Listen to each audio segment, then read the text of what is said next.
Desert Oracle Radio, the voice of the desert. Night has fallen on the desert. A couple days ago, my old friend and mentor, Mojo Nixon, passed away in what you could call a monumental fashion. He played a final rock and roll show with his most dedicated fans dancing and hollering in the audience. Then he closed down the bar, surrounded by the outlaw country musicians he loved and nurtured for 20 years as afternoon DJ and master of ceremonies. On the satellite radio station he brought to life with Little Steven from the E Street Band, Sirius XM's Outlaw Country. Now, I wasn't there, so this is all hearsay, including this part, which I got on good authority from somebody who was there. Mojo Nixon, who had played thousands of shows over 4 decades, was having rock and roll breakfast this past Wednesday with a number of musicians, including the great Warner Hodges, the whirling dervish guitar slinger from the Nashville Scorchers.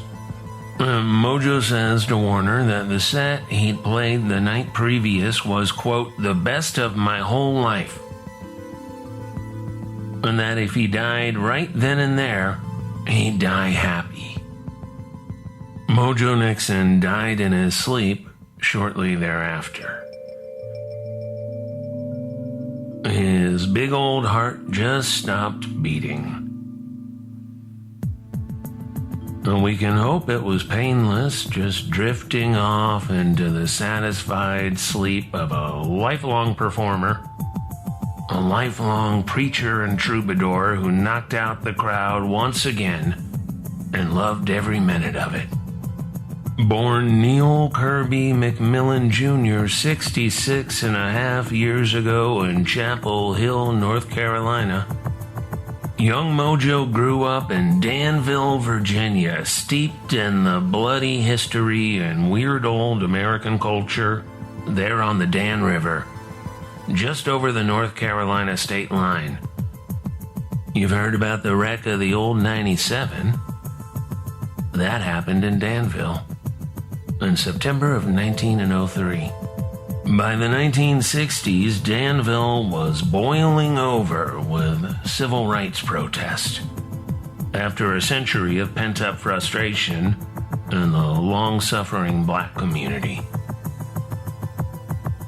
Young Kirby McMillan never forgot when Martin Luther King Jr. came to town, railing against the white cops' vicious beatings of the mostly black protesters. Kirby's dad owned the soul music station in Danville, which meant non-stop black music from the mountaintop of that American art form. It was Arthur Conley's hit Sweet Soul Music that Mojo says grabbed him young and never let go. Do you like good music? That sweet soul music. Arthur Conley spends the rest of the song hyping the great musicians who created the form: Lou Rawls, Sam and Dave, Wilson Pickett, Otis Redding, and James Brown. Kirby McMillan liked good music and wandered for years playing in various bands, moving to London to try to join the Clash, as he often claimed, or moving to the Rocky Mountains of Colorado because that's where Hunter Thompson could be found. And then Kirby washed up in the unremarkable Navy town of San Diego, which is how I came to know him, right about the time he adopted the persona of the Right Reverend Mojo Nixon, a one-man band, a mushroom maniac howling at the moon, bashing out a Bo Diddley beat with a battered Sparklets water bottle down by the power lines.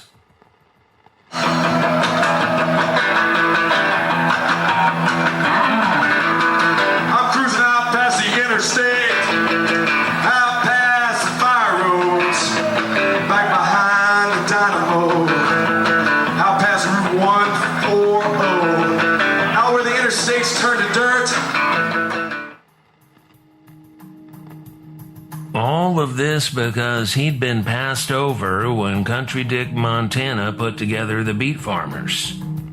The cowpunk band so good that the LA Times rock critic Robert Hilburn called them the best American band to come down the pike since Creedence Clearwater Revival. That was the crisis that created Mojo Nixon. This is American musical history, little known today. But for a few short years in the biker bars and cowboy beer halls on the hillbilly outskirts of San Diego, the Beat Farmers and Mojo Nixon and a handful of other roots rock groups, mostly forgotten today, including my own four-piece, the Outriders, who put out one vinyl LP ourselves once our record company in Austin crumbled like so many indie labels. Well, we all had a joyous music scene as lively as anywhere in America at the time, including Athens, Georgia, Tucson, Arizona, even Los Angeles. I know some of you living out in the desert today witnessed it all, and even remember some of it.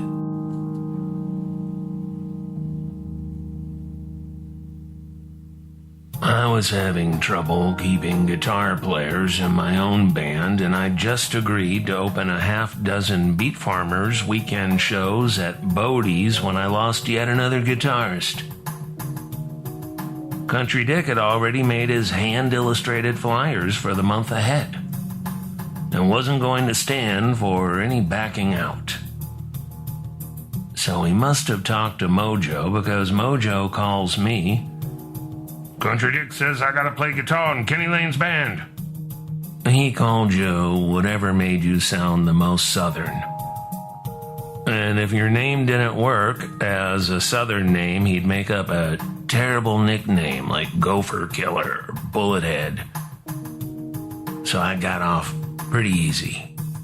I gave him the address for the air conditioning shop where we practiced, and he fleshed out our meager set list by singing Chuck Berry's The Promised Land, the Elvis Presley version, obviously, and by doing a mini solo set with his guitar and his 5-gallon Sparklets bottle. We did a live radio broadcast out of some retro car hop burger place in Santee, which might have been the first time the Reverend Mojo Nixon was on the radio airwaves. Did I mention that Mojo Nixon got us our record deal? That was when he spent a week in Austin, which would become a second home for him, especially at the Continental Club. But towards the end of 1985, he came back from Texas with some news for me. He says, Kennedy Lane, you know about the Tailgaters?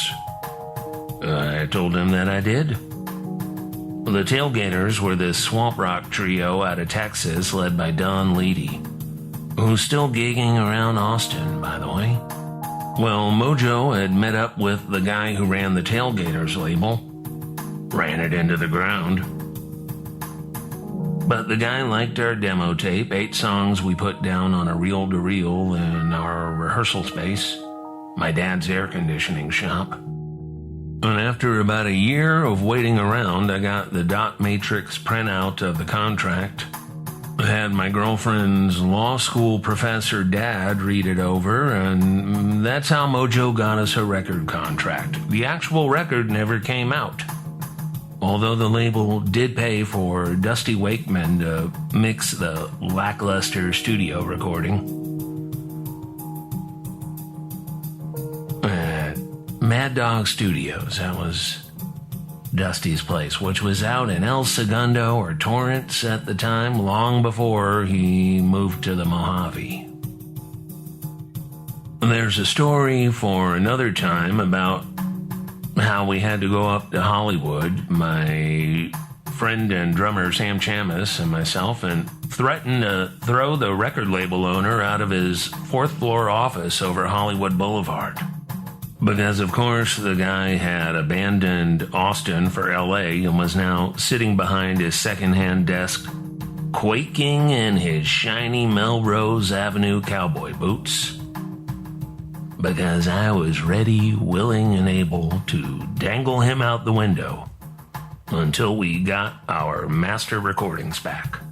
And we got the tapes, got his very shaky signature on the release letter I had folded in my pocket. It did not take long at all. We put out the record ourselves, got the indie distributor Gem, Jem, to put it out, got Dave Alvin's song publishing company to do our publishing, got some left of the dial airplay, managed to make the college music journal charts here and there. But it never really took off. That scene was already in the rear view mirror. Not least because I was already over it. Songs I'd written when I was 17, recordings that were 2 or 3 years old. And despite the fact that we were still playing to a loyal crowd in our little town, the train had left the station. The Beat Farmers were long gone, touring forever. Lost an original member with the departure of my friend Buddy Blue. Mojo was off making a Jerry Lee Lewis biopic in Memphis with Dennis Quaid and Winona Ryder and John Doe from X. And I had just spent a glorious day with Hunter S. Thompson and decided then and there to retire from a music career that was stuck in the mud. I just remembered something. The night after hanging around with Hunter Thompson at the Radisson Hotel in Mission Valley, I opened for Jason and the Scorchers at the same club where my band opened for Chris Hillman and the Desert Rose Band, Del Fuegos, all these traveling Americana acts. Stuck in the local opener slot. Time to put it to rest. Die with dignity. Half a year later, I was traveling around myself, alone, writing long articles for a glossy culture magazine nobody'd ever heard of. But they paid me, and they paid my travel expenses. Sometimes. By the time grunge hit, I was living in Prague, writing for the expat newspaper and doing an afternoon show on Radio Jedna. I'd sort of go back and forth between journalism and book writing and radio and music for the rest of my life, apparently. People with better songs survived Wrestler Records. I mean, Lucinda Williams. But it was another year or so before she found another label, Rough Trade, which put it out in 1988, Dusty Wakeman produced. Widely acclaimed with classic American songs like Passionate Kisses and Change the Locks. I changed the name of this town. Her ultimate moment was sort of delayed until 1998-99. When she put out her masterpiece, Car Wheels on a Gravel Road, and became one of the all-time great singer-songwriters. Lucinda was on that outlaw country cruise last week, too. The one where Mojo played his last rock and roll show. Steve Earle, who co-produced or pre-produced Car Wheels, was on the Hillbilly Cruise boat as well. I heard Steve Earle's goodbye to Mojo message on the satellite radio the day after I heard the news. So that's when I pulled over and finally cried.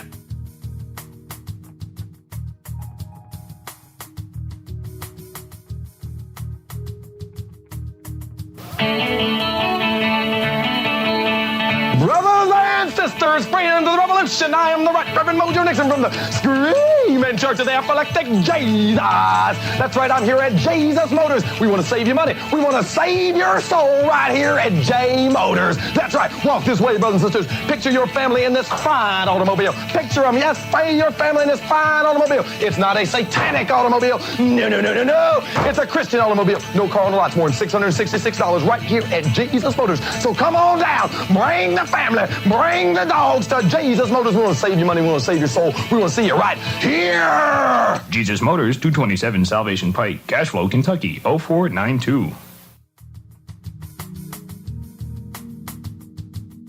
Every magical musical scene is short-lived by necessity. It can only burn hot and bright like Jack Kerouac's Roman candle romantic heroes. The Beat Farmers and Mojo Nixon were the two acts that caught a train to the promised land. They put out records, toured America, got some notoriety. Mojo even got on MTV, a regular presence on music television for a couple years. And his lunatic rants against MTV is what did it. He debated Pat Buchanan on CNN, got married at a go-kart track. And after 4 albums with his washboard-playing sidekick Skid Roper, Mojo made his great Memphis rock and soul record, Otis. Produced by Jim Dickinson and featuring John Doe on the bass, Country Dick Montana on drums, and in true indie record company tradition, his label Enigma fell apart just as the album was getting out to the world.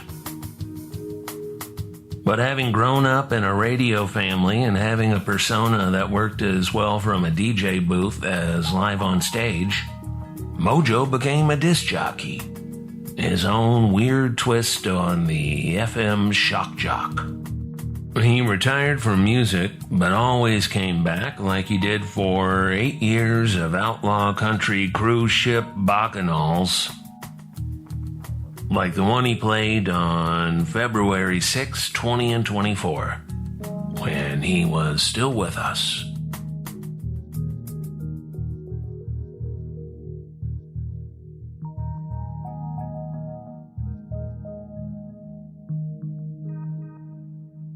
I never knew anybody who was such a fanatic for the music he loved. Soul music especially, but also honky-tonk country, punk rock, folk singers like Phil Oakes, all kinds of rock and roll. Mojo loved Bruce Springsteen. We all did back then. Early on, Mojo and I noticed we both wore what he called Bruce boots.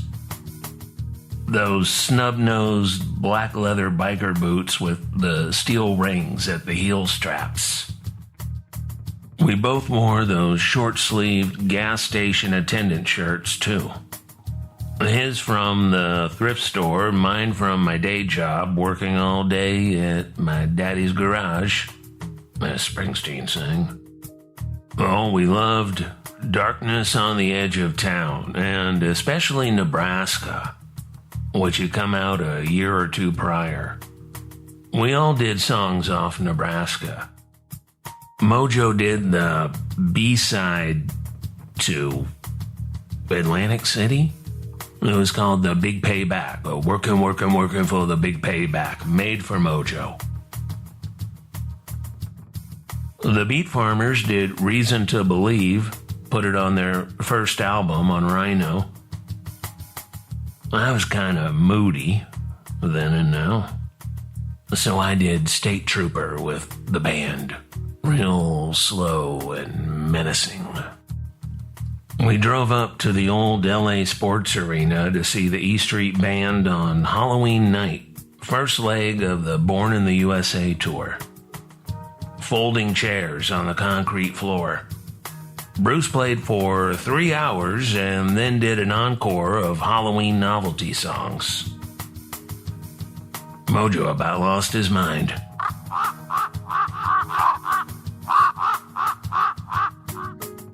He was either standing on that chair, hollering, or jumping straight up and down like he had a pogo stick. This was something I witnessed again and again. Once we drove up to the Palladium in Hollywood to see a couple of Southern bands, more punk than cowpunk, whatever that was. Jason and the Scorchers and the Georgia Satellites. Their legend was already spreading from the underground. They played locomotive live shows, both bands. That time I was bouncing up and down all night too, with Mojo and my friend and drummer Sam right up against the stage. Mojo cut people loose. He freed you from the ties that bind. It was a dance floor show, so we were all smashed together, half drunk off parking lot cocktails of gin and Mountain Dew. Going wild.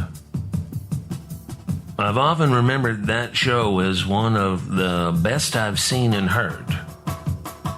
Just an explosion of energy and beautiful sound.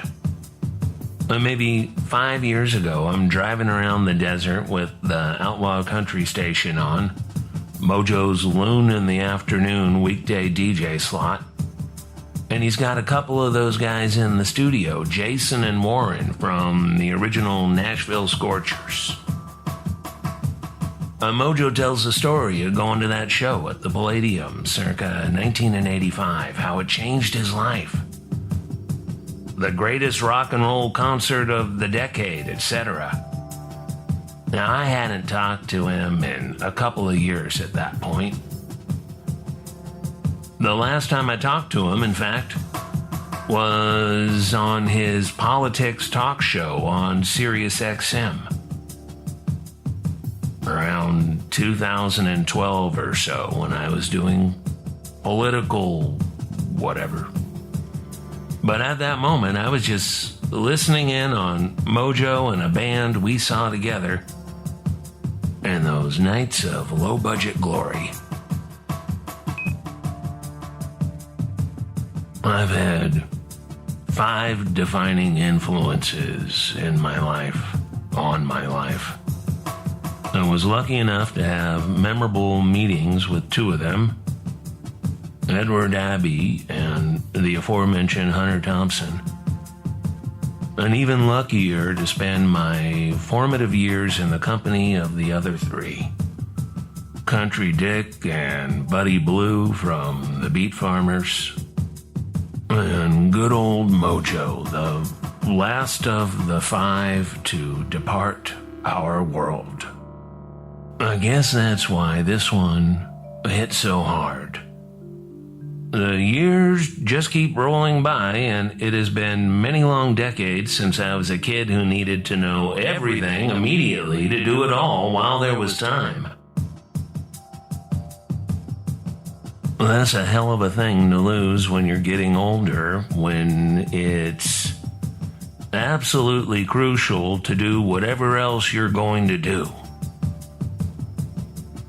How do you not feel the devil's hot breath on your neck, seeing somebody as vital and alive as Mojo go down at 66 and apparently on top of the game? And I don't even believe in the devil, but I believe in death, who is coming for me and for everybody else. Sooner or later, and it's leaning towards sooner. So tonight I want to remember how blessed I was to come under the influence of these towering figures. Everybody wanted to hang around those guys to bask in their glory. And for whatever reasons, a quiet kid of 17 was accepted into their inner circle. I slept on their floors, lost my money in Country Dick's poker games, was seduced by their ex and occasionally current girlfriends, did their drugs, drank their liquor, and borrowed their records and books like it was my own personal beat poetry Library of Congress.